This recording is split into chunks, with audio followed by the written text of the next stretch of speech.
Here's what I want to do. I want to call Dan and Lisa up. Dan and Lisa are two of the counselors here that house their, well, he'll tell you a little bit more about it, but DK is housed here at Life Church. And so they have a counseling center that meets here within our building. So here you go. I'll hand you the mic. I'll get you another one too. Awesome. Let's hear it for David. Thank you. Wonderful. David, thank you so much. Big thanks to all the speakers and Life Church as a whole. We are just so grateful to be here and so grateful to be in partnership with Life Church Peoria. I would just echo what Greg said in terms of if you're looking for a community, if you're looking for a church and you've not visited Life Church, man, I just can't say enough good things about them.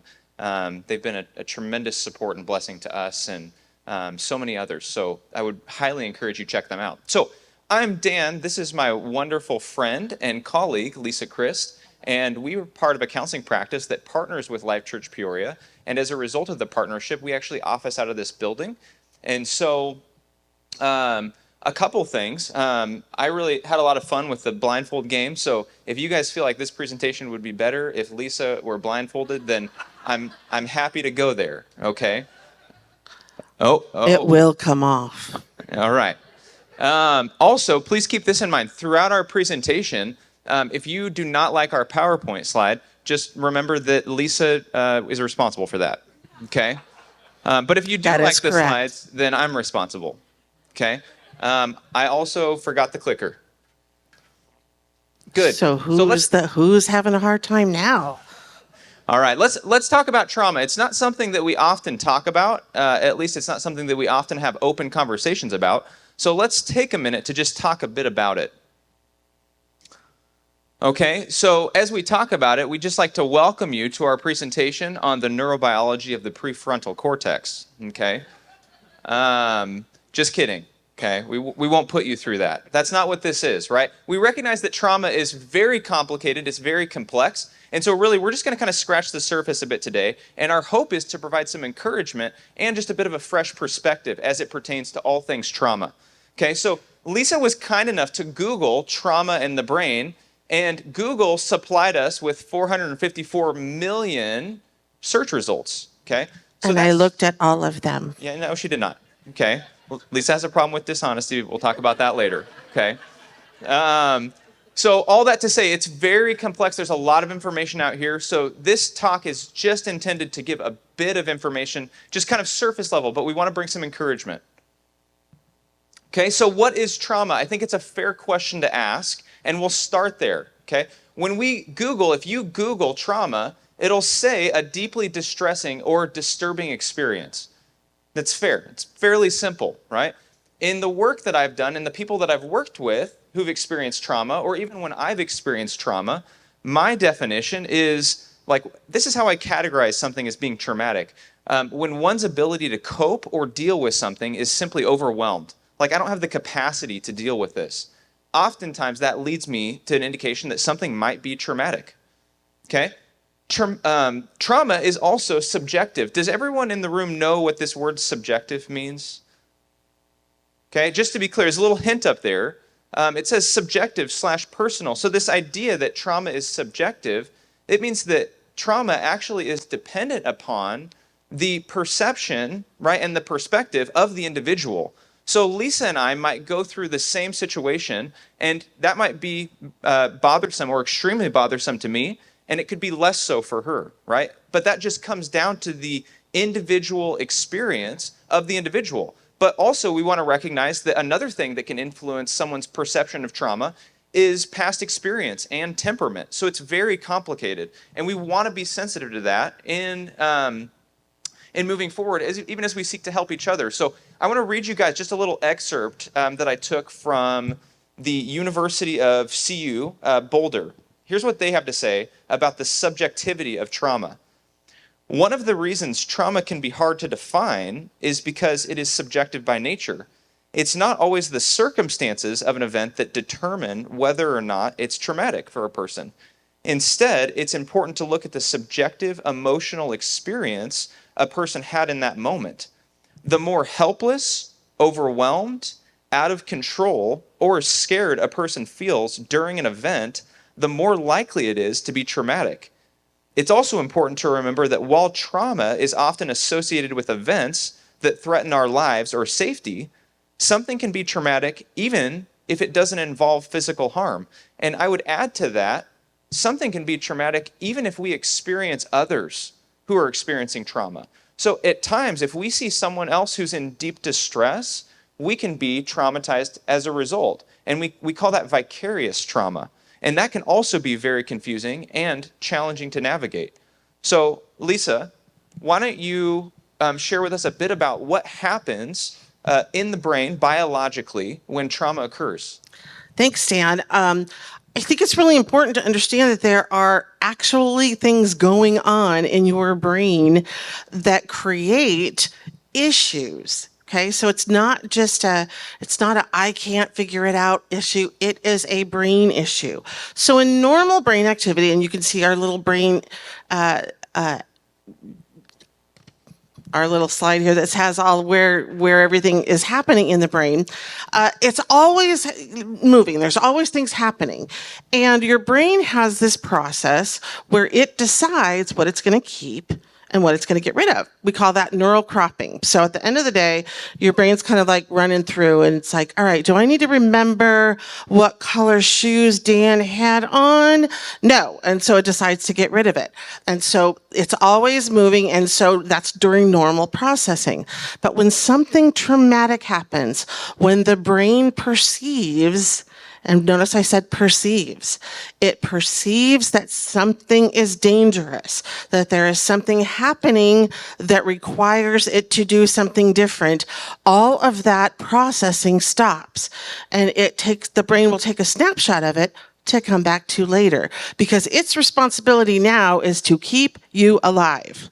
So even if it's not a real threat, you perceive it to be a threat, all of these chemicals like cortisol and adrenaline are going to start shooting through your body to make you do things. Now, this is supposed to happen. We are wired to survive. And so these are things that you're supposed to have happen.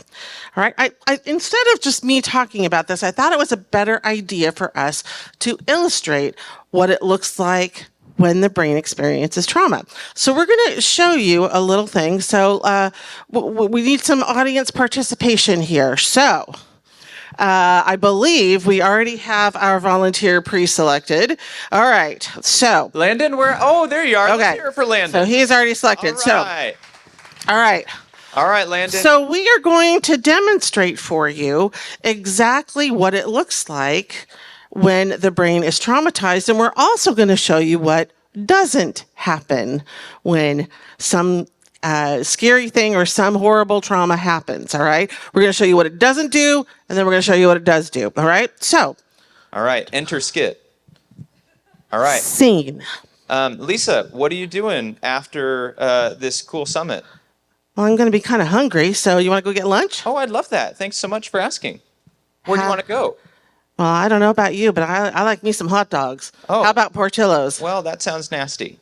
Oh. No, thank you. Hot dogs are no good for you, Lisa. You know that. Okay. Oh, well, What's that? I think it's a bear, Dan. Oh. It's a scary bear coming in. Oh, here he comes. Oh, Dan, what should we do? he looks soft. I don't know. He's got nice teeth. Well, you know what? wonder who I his learned parents a lot about bears in school, and so maybe I should just talk to him. What should we do? How you doing? Hi, Mr. Bear. Okay. All right. So that is what will not happen if you have a scary bear. Thank you, bear. Okay. All right. When is the last time you saw a bear impersonation? Okay. I know. That's incredible. All right. So, All right. We're going to go from the beginning of the skit, and we're going to show you what will actually likely happen when you experience trauma and a bear. Okay? Okay. Roll skit. Lisa, what are you doing after the summit today? well, I'm going to be hungry, and so let's go have lunch. Oh, where'd you like to go? Oh, I like me some hot dogs. Portillo's sounds good. You're not alone. My wife loves hot dogs, and you guys are both gross. So, Hey, they're good hot dogs. oh, Lisa, you're freezing. I'm going to fight this bear. Come on, bear. Oh, I'll kick you. Okay? Yeah, Lisa's still frozen. So, in essence, yeah, okay, thank you. Thank you, Landon. Oh, Mr. Bear, thank you. We for your bear services, we have a gift for you, so please don't go away. Yes, here we go. Thank you. It's hard to be a bear, and we want to thank All you. right. Give it up for Landon. Go. Yeah, you don't get my hand too, just the bag. Okay. Bless you. Thank you, Landon. Okay, so again, you're not going to have to think about what to do. Your brain is in survival mode and it's going to respond. So let's talk about a little bit about what causes trauma. And we could probably spend hours and hours about our own personal stories of trauma. There's a few things that we've listed. So any kind of abuse, and it doesn't necessarily have to be a punch in the face. Maybe it's an unkind word, or bullying is a big, huge problem right now. Okay, a traumatic event, a car accident, or even surgery or an injury can cause some kind of trauma. Again, those of us who were around on 9/11, we all experienced a collective trauma together in different ways. Again, as Greg talked about this morning, losing someone that you love can be a trauma. And it goes on and on and on. And sometimes people experience trauma due to cultural issues or other things that they don't realize is affecting them. But here's the main point of this is that anything that causes the brain to go into survival mode can be a trauma, okay? And again, as Dan talked before, what might be a trauma to me may not be a trauma to you. And here is what it looks like when that trauma happens. Our brains do not lie, right? These are actual scans of a brain that does not have PTSD versus a brain that does. There are chemical changes that actually occur in your head when trauma happens. All right. When anyone's exposed, you will have some kind of chemical thing. So I want to talk a little bit about substance use disorder. Okay. We're not going to do a real deep dive into this, but it's really important to note that a lot of people cope with trauma by using substances. Why do you suppose that is? Well, sometimes there's an immediate relief of what's going on in here by using a substance, but that is a temporary relief, and quite frankly, it brings more trauma later. So let's take a look at some of those slides. Okay, so I think there was one before. There we go. All right, so, and I think these are from the clinic that you're going to be hearing from in a minute. So this is actual brain scans of people that have normal brain activity, someone who's used opiates like heroin or fentanyl, someone who has used alcohol, and then keep going, Dan. So here's the good one. Legal does not necessarily mean healthy. So the brain on the left is a healthy brain, and then we've got a brain with marijuana, age 18, somebody who's daily using. That's what the brain looks like. Same thing with the 15-year-old non-drinker and a 15-year-old drinker. There are things that happen in your brain due to substance use. So what I'd like to tell you, if that is a problem for you, talk to somebody about it, okay? There's no shame in asking for help. Our experience is primarily with people with addiction, and we know how hard it is sometimes to give that up. But there is hope, and we want you to know that there is a light at the end of that tunnel, because it isn't going to help you in the long run. It might feel good in the moment, but it doesn't help forever. Yeah, well said, Lisa.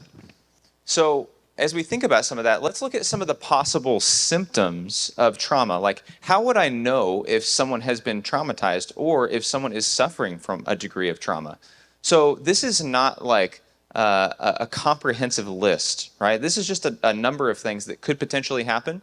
Sometimes trauma shows up in ways in which we never thought it would or even could, right? And so we want to be sensitive to that, but we also recognize that trauma can have lasting impact and effect on various different areas or aspects of our lives, right? So maybe physically or socially or emotionally. Let me give you a case example. I was recently working with a client who came to see me because they had been in a life-threatening traumatic car accident. And so when the client came to see me, based on the severity of the car accident, there were several broken bones. They were probably lucky to be alive, and they were having to relearn how to walk. And so physically, they were in a great deal of pain, and we know that pain can influence and negatively affect our mental health. But ultimately, like that kind of started to seep into her self-confidence, her identity. She was formerly very active, an athlete, right? And so ultimately, not only did it impact her physically, but emotionally, she found herself with uncontrollable emotions at times, right? She found herself having flashbacks as though she was like reliving the event. She found herself having difficulty sleeping because of horrible nightmares and night terrors. And all of this also made it difficult for her to work and engage in healthy friendships. And so it started to have bearing on her social life as well. And so even that little illustration in the bottom right-hand corner, in my mind, kind of that brain that says, oh, what's this, right?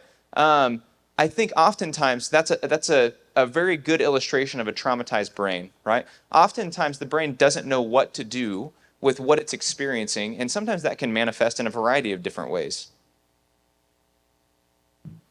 Okay, I think we're going to skip through that for the sake of time.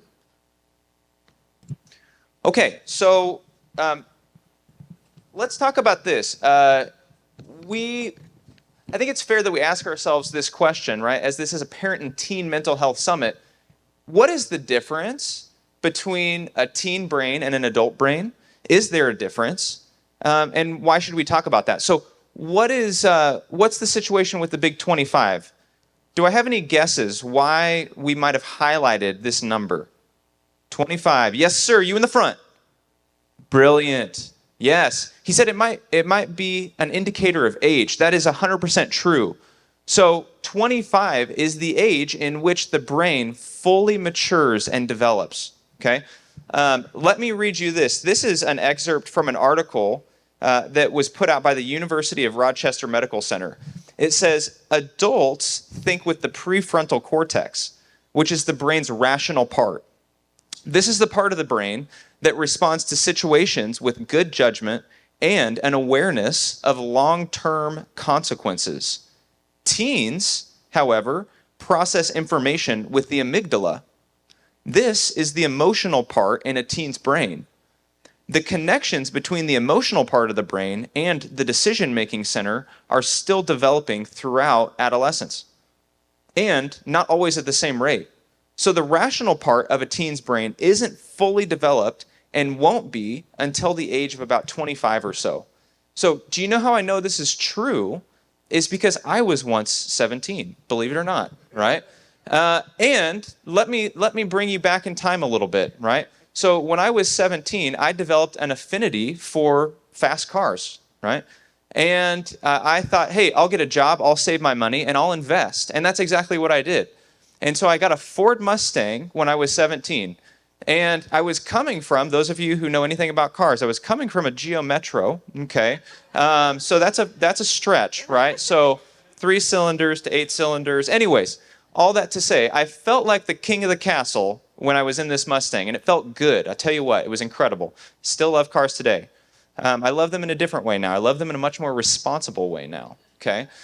So I thought, my first thought was, I'm gonna go pick up my girlfriend. Like, we're gonna have a great time. I'm gonna show her what this thing can do, okay? Yes. So I pulled up to my girlfriend's house. She got in. I just looked over to her. Lisa's not my girlfriend. I'm gonna use her as an example, all right? I looked over to her and I said, hey, you wanna smell some rubber? Huh? And for those of you, right, who aren't in car culture, that's code word for I'm going to rev this engine up, I'm going to drop this clutch, and I'm going to let this car have it, and we're going to have a great time. And she's like, what do you mean? And so I proceeded to do that. And so then we were like burning out and having a great time. But I didn't really think about it. Here I am right out front her house, right? And so here we are in a residential neighborhood. There's folks hanging out and walking and kids playing and every other thing. And so that was all fun and games for about 15 seconds until one of her neighbors promptly exited his house and gave me the most severe verbal lashing I've had probably ever, right? And that was traumatic for me, right? So anyways, all that to say, I was not thinking predominantly with my prefrontal cortex. I was not thinking with this rational part of my brain. But that's a great example, even as I look back on my own life. And oftentimes, if you ask my wife, she'll still say that I probably think with the amygdala, right? Good. So let's talk about practical coping skills. So if I have experienced trauma, or if I know someone who's experienced trauma, practically what are some things that I can do, that we can do, in order to help the situation? And actually, oddly enough, one of the things that I love about trauma is that it's so interconnected. So when we find ourselves caring for ourselves and caring for one another, we're always seeking to heal traumatic experiences, whether or not we know it. And the brain is very resilient. And so looking at some of these categories, really any investment in a healthy support system is going to be incredibly robust for anyone who's experienced trauma or is recovering from trauma. So in my own experience, friends and family have shown up for me in countless ways, in tremendous ways, but also most notably, ever since I was 19, I've had a mentor. And that's been a huge contributor to my own mental health, right? And even looking at this next category, focusing on your physical health, that's a big one for me. I think one of the most robust things that I do for my own mental health is stay active, right? I know it may not look like it, okay? But I do my best, right? I went to get an annual physical here a couple of years ago, and the doc proceeded to survey me. He said, Dan, how many times a week are you exercising, working out? And I said, can't you tell, right? Every day. No, he said, I said, hey, I like to go to the gym. I like to run. I like to do pickup volleyball. So probably 6 days a week, doc. And I was expecting some accolades from him. And he said, Dan, it's not enough. And I said, what do you mean it's not enough? He said, you need to be moving every single day. He said, your body's not meant to be sedentary, right? We were built for motion. But when we move, we're actually ministering to our mental health, always. So, Lisa, talk us through some of these other categories. Okay, self-care is one of those buzzwords we hear a lot these days, but it has some real validity, which means it's really important. And yours might look different. I know that in your packet you have a little list to make your own self-care list. These are just some ideas. One of the ones I want to talk to you about is disconnecting from social media. This is something I had to do. I mean, I was like for years when Facebook came out, I thought this is the greatest thing in the world because I've moved away. I grew up in Southern California. I moved here in 1994 and all my friends and family were still in California. So I'm like, this is great. I can see what's going on. And then I could see what was going on and then going on. And then everybody has an opinion that they wanted to post out there. And I'm like, what do I think? What do I think? This is driving me crazy. And so about 3 years ago, I finally said, I'm done. I can't do this anymore. So it doesn't mean I'm not on social media at all. It just means that I just said, I can't do this. This is bad for my health. And again, I am so grateful that I did not have a cell phone when I was a teen because there would be a lot of things on the internet forever that I would not want to be there. So there is all kinds of stuff with social media that really, again, we could probably talk for hours about the negative effect that some of those things have. It's use it responsibly. That's what I would tell you to do for yourself. Not as a finger shaking activity, but for yourself so that you can just kind of chill and calm down. And then again, we're talking about creativity. There's something about creative activities that accesses this other part of your brain that helps for healing. So some of you might be really good, drawers, or I do something called Zentangle, which is super fun and it helps me to be mindful and helps me kind of just get out of my head and make something cool. We're going to have a chance to do some of those things today, but just access your creativity. And if you're not a craft person, then somewhere you do have some creative side. Explore it, see what it looks like, and let yourself be challenged by that. Good. So another question we want to ask ourselves is, when should I get help? And what does help look like? Okay. So here's a pretty good indicator. If the past is in the present, then it's likely a problem. Okay. So if past painful experience impacts our current, our present, then it's likely an indicator that help might be warranted. And one of the mistakes that we see folks make oftentimes is just waiting too long. And here's the encouragement we want to share is that there's always hope. No matter when a situation happened or when a difficulty occurred, there's always hope for resolve. And that's a big part of what we do and what we want to do is instill or reinstill hope. Is because oftentimes when folks deal with difficulty or high degrees of problems or trauma, it's really easy to lose hope. And that's not a nice place to be. That's not an effective place to be. And so we want to start with reinstilling this idea that, hey, you know what? I'm hopeful, right? Even in the professional space, if I can be hopeful, even if you need to borrow some of my hope in this moment to kind of jumpstart yours, then that's fine. Then we can go there. But we always want to reinstill hope. And ultimately, just sharing your experience with someone can make a huge difference. And that doesn't always have to be a professional, right? If you've got a healthy friend or family member or someone in the faith community that you trust, that can be an incredible resource. And oftentimes we encourage folks, even if they do come to see us, we say, hey, let's build out a really diverse support system. Because there's not going to be one thing oftentimes that is the answer, right? We want to see people supported from all areas and aspects of life. So just one more thing to add to that is we're talking about painful past experiences, but sometimes we have present experiences that we can't handle on our own, and we need some help. And so that might be another place where you need help. But let's look at what's not helpful, okay? So right on the list, substances, drug, alcohol, or addiction, not helpful. Really what it does, generally speaking, is it creates more trauma that you have to deal with first before you deal with the trauma that caused you to do it in the first place. That's not helpful. Ignoring the problem, it doesn't go away because our brain wants to heal. It can heal, and that's the really good news I want to tell you guys today. Our brains want to heal.